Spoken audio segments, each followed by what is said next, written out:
Assalamu alaykum. Peace be upon you. So, Bismillah ar-Rahman ar-Rahim.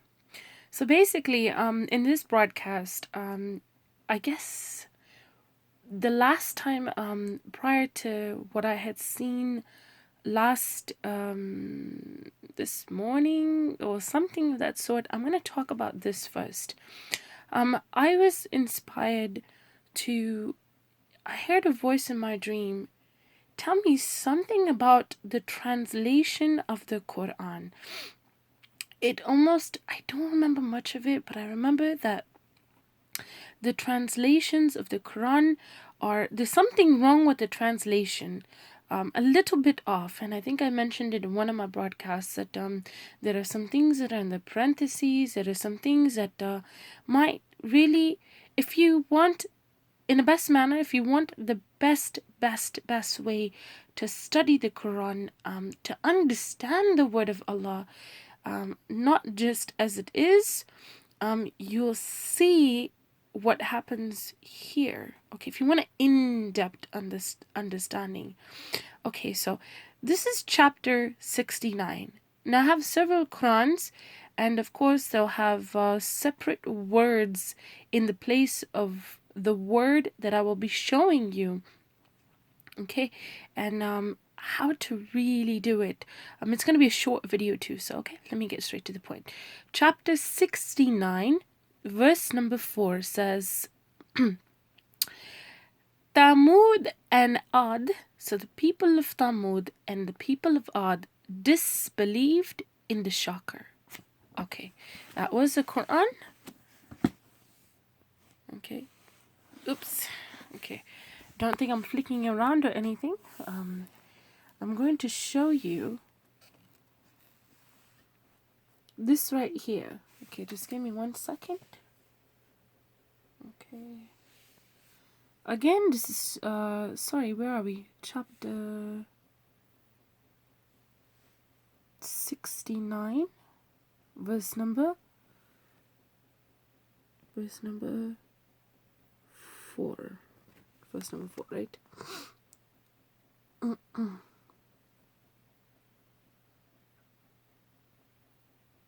Oh, whoops. Supposed to go here.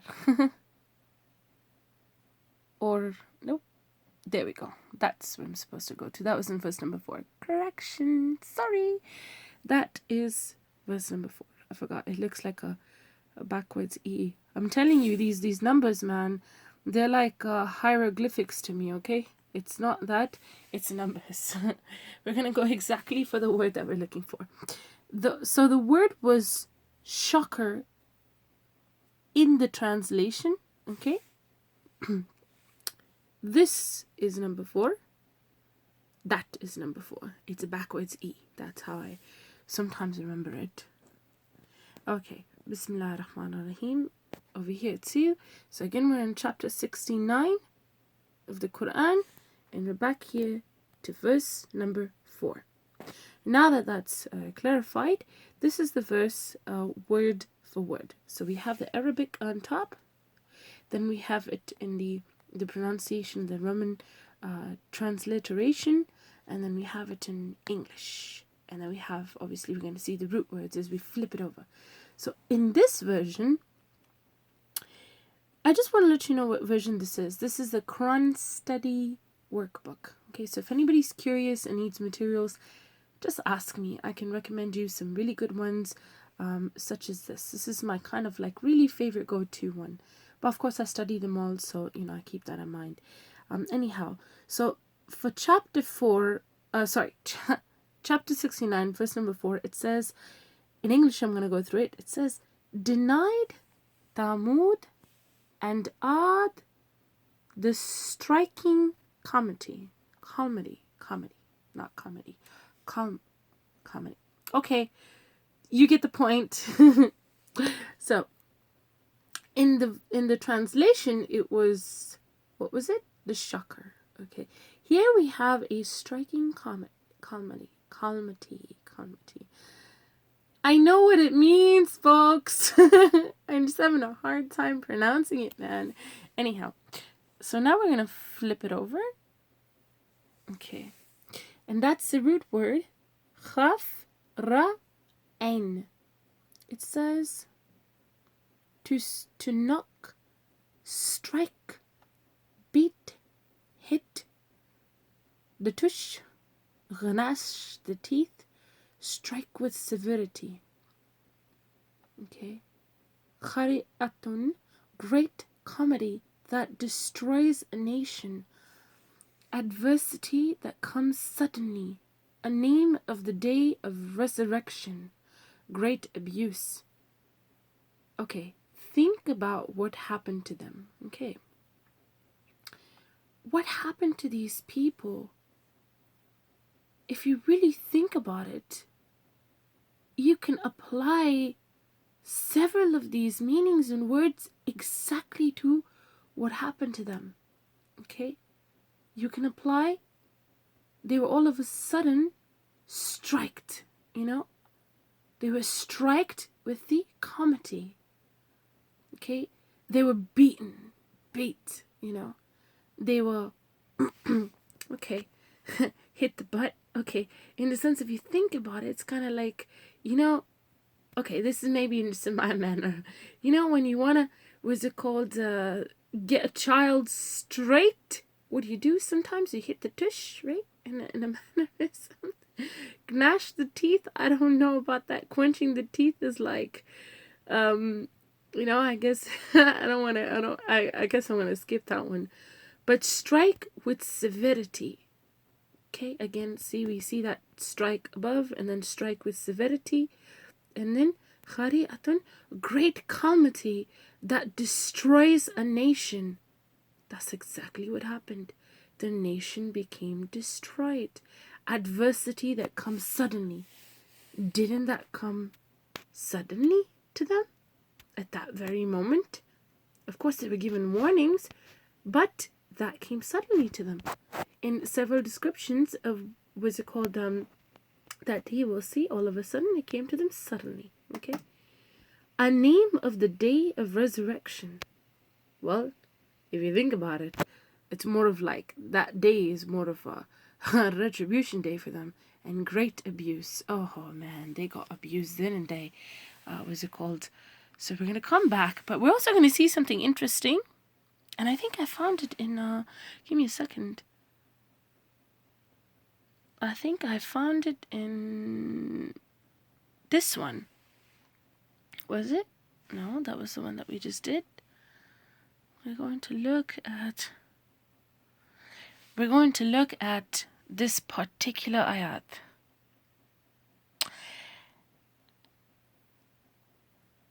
Let's see, one second. Was it this? Yes, that's what I was studying. Okay.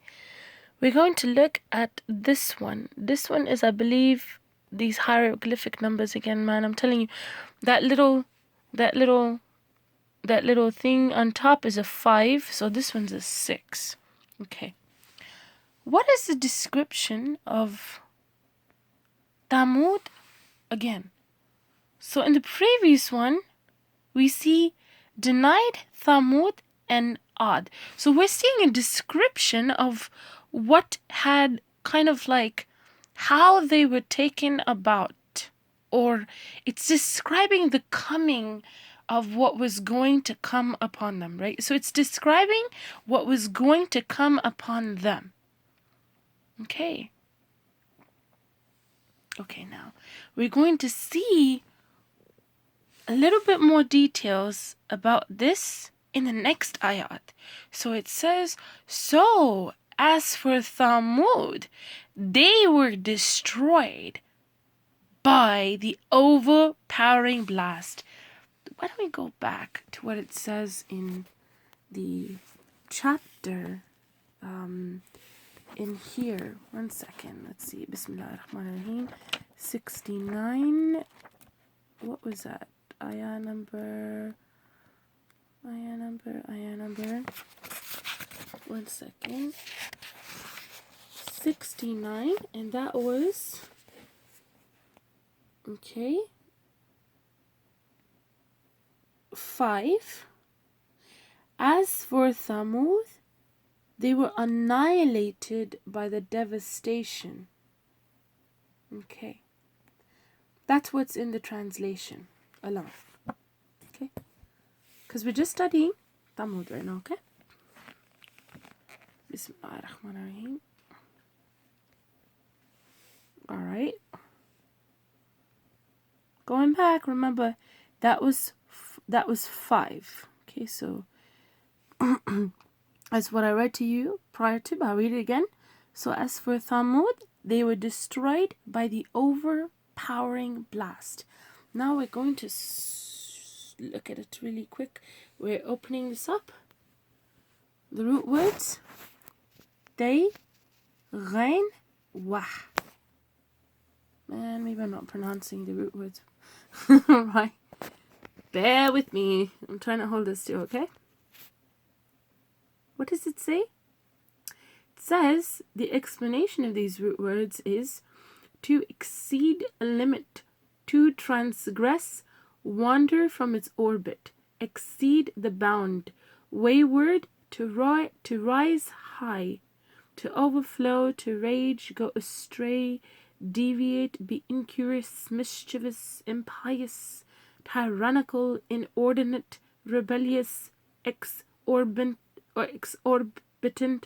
exceedingly wicked, insolence, injustice, infidelity, rebellion, storm of thunder and lightning of extreme severity, outburst, powers of evil, lead to evil, be overbold, contumacy, extravagantly disobedient, immoderate, corrupt, top or upper part of a mountain, idol, demon, source of wickedness.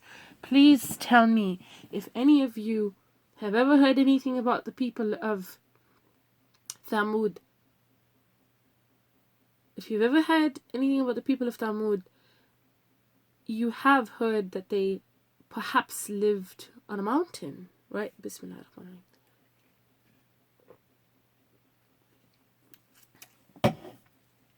Slip. How cool is this? That even though this root word is supposed to be describing, right, thunder and lightning of extreme severity, what else does it incorporate in this very root word? It's also talking about exceed a limit. So what was Thamud doing? They were exceeding their limits. To transgress. They were transgressing. They were exceeding the bound. Trespass, going beyond the boundaries of God, the way of Allah, the system of Allah. They were going astray. They were deviating. They were exceedingly wicked. They were unjust. They were they were rebellious. So all these things would also fit into the characteristics of the people of Thamud. Wouldn't they? Wouldn't it? Indeed. And on top of that, look further. It says top or upper part of a mountain. Isn't that also where supposedly that they lived? Right? If you go on to study, you'll see it everywhere. So you kind of have their attributes here in terms of what they were doing, what happened to them.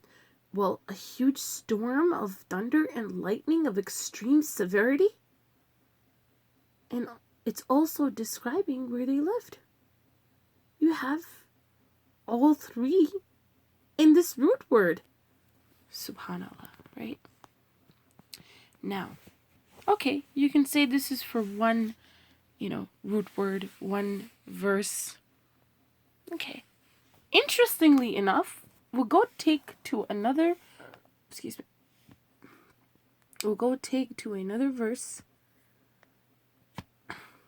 Okay. And this is Surah Al-Mulk. Bismillah ar-Rahman ar-Rahim. This is the one verse that I was trying to show you in the last broadcast, towards the end. but I couldn't find it, and thank God I couldn't find it, so I separated what's called the broadcast. This is what I was studying, and again, this is how to also attempt to read the Quran in terms of the manner, what's it called, those who really want to study the actual word of Allah subhanahu wa ta'ala, and at the same time, was it called, this was what was inspired to me, but I'm sure those who also study Quran would also perhaps study maybe in the same mannerism. Okay, just give me 1 second again. I'm so thirsty. Bismillah.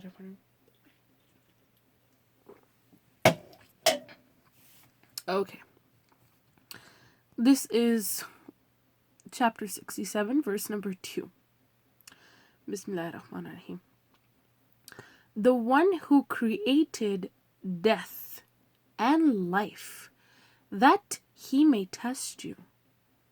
Look at this word. Look at this word right here. Right here. That he may test you.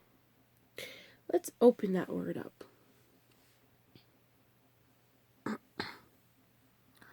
That is the root word of it. And what was used here? That he may test you. Try. So these are the meanings of what it could be, right? Try, prove, or test by good or evil. To become old and worn out. Wear and tear, withered, decayed. Not caring, minding, heeding, regarding or paying attention. Conferring favors, benefits, or blessings. Swearing oaths, covenants, informing, acquainting, revealing, manifestation, making apparent, evident, clear, or plain, competing, striving, or hastening. You know, isn't that exactly what happens though? Even if they're like almost in a manner a little, somewhat little, can't say polar opposite, but the polar opposite example would be the verse that James had utilized in describing Noah Asalaam's, peace be upon him, his ark, that in it said, in the root words it had said circular, and then the other one was to, what was it? To carry or something in terms of that. So it's two separate things, right? But then you can connect the two. Here, I can't use this as an example of two extreme definitions, but I can connect it once again. Okay, this is how we're gonna do it. Okay, this is how we're gonna do it. Look, so here it was utilized to prove or test by goodwill, okay, good or evil, sorry, to become old and worn out. What happens in this life when you're being tested and you're being tried, okay, until death comes upon us, right? You become worn out too.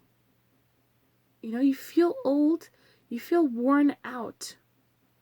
You become worn out, and you feel torn, and you feel withered, and you feel like you're decaying too. This is what happens also. These are the feelings also of the prophets and the righteous people that were mentioned also in the Quran in the manner. This is how I'll tell you how. Nuh alayhi salam's example, he went out to call the people. He did his dawah, the invitation, and he was talking about how he was feeling, like how people were just not listening, and that's his description of how he was feeling worn out. That's a part of our Islam. That's a part of, the fact that even though we submitted, we also have to give dawah. We also have to give islah. And then people, sometimes or majority of the times they don't want to listen, and you feel worn out because of it. Not because you're worn out due to worship of God or trying to understand him. You're just worn out by everything else, that's out there, or the people that might not even follow the system, or what they do. And in it, what happens to you is you start to not care.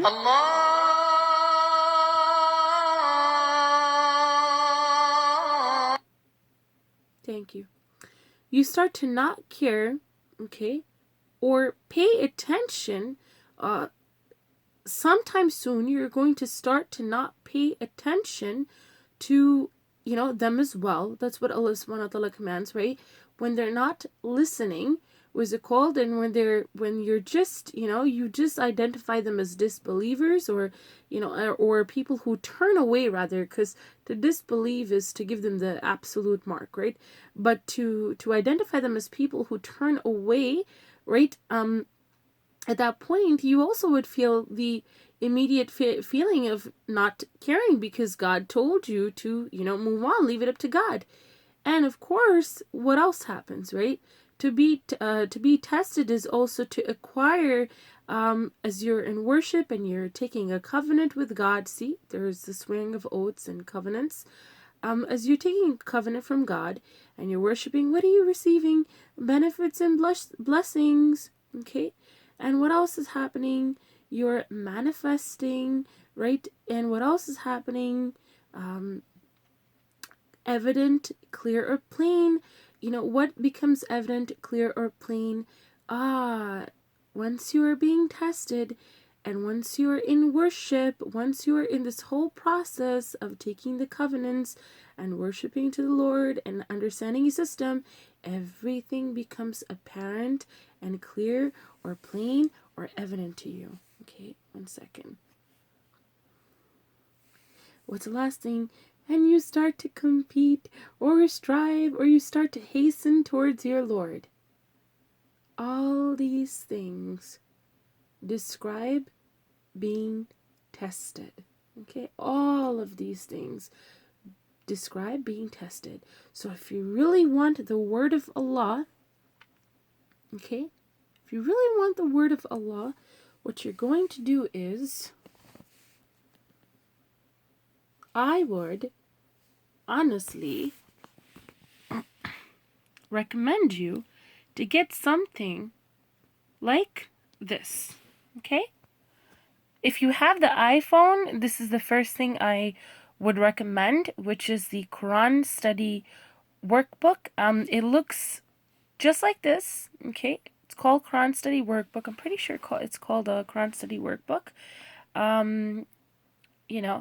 And I don't know if it has a price, like if it's pricey, because the last time you had to pay for it, but obviously that goes against the word of Allah, because we are supposed to not take any reward from Allah subhanahu wa ta'ala. This is actually clearly in a chapter I had just studied and taken down notes. But hey, honestly, I wouldn't complain for such a magnificent manner that they had put it together. And although I wish they would have had asked the reward from Allah subhanahu wa ta'ala, so it would have been easier for those who are stingy and greedy, but whom are still trying to figure out what's going on. And this would carry. And if you want, I have a PDF of this one. I have a PDF of this, and I can give it to you, no problem. Because the thing is, I cannot be, said to have plagiarized that, only because there's two things. One is the typing out, okay, and going ahead and making sure that this was okay. And number two, this is Allah subhanahu wa ta'ala's word. And number three, they actually wanted to go ahead and give this out in the form of books to many people. I remember one of my friends having told me if I wanted several books back in 2014. Several of these. But if you really want to study, this is the app that you gotta get. Or you gotta get something that is word for word. Okay. You gotta get something that is word for word. You gotta get something like this. And that's how you're gonna be able to study. Anyhow, Salah time is way overdue. I gotta hold on to my usr. And sorry, I'm not in a proper state, even with the fingers and all of that. There's not much time to go ahead and, fancy myself and all that. And I think the best manner is to keep myself pious and clean, and that's what matters. Pious and clean in the thoughts, and pious and clean in my intentions, and pious and clean in everything else. So this was what I wanted to share with you. I think there was one last thing, but yes, I will give it to you. Actually, I will give it to you, but I will give it to you when I come back. Let me go pray my salah, and then inshallah I'll be back, okay? So this is for you guys. If there's anybody out there, I'm documenting this, but again, this is for you, okay? Allah Hafiz, peace be upon you.